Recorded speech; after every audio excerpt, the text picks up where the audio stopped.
welcome back to this SQL tutorial series. In this session, we'll work with the delete and the truncate statements. So the delete query is basically used to delete or remove one or more existing records in the table. So let's have a look at the syntax. We'll start with the delete keyword and then put in the keyword from. Then we specify the name of a table. After that, we'll specify the ware condition, but that's optional. Now let's delete some records from our employee table. So we have our employee table right here, and I'd want to delete that record where the age of the employee is equal to 33. So this would be the command for that. I will give in the delete keyword and then I'll type from and given the name of the table, which would be employee. After that, I'll use the where clause and give the condition. So the condition would be age is equal to 33. I'll put in a semicolon over here and I'll hit execute. So you see that one row has been affected. Now let me have a glance at the modified table. So I will type in select star from employee, execute again. Right, so you see that record where the age was equal to 33 has been removed.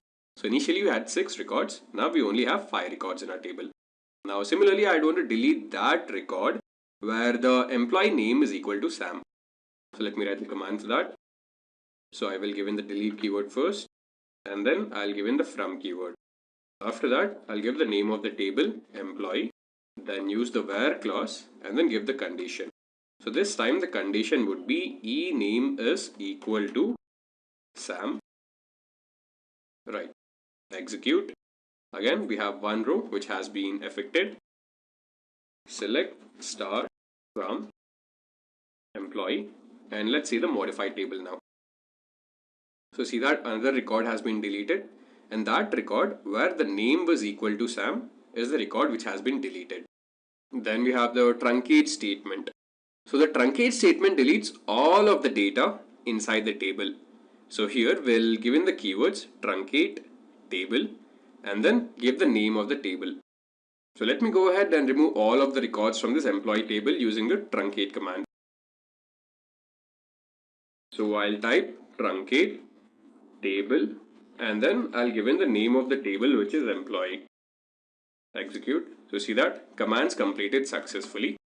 Now I will type select star from employee.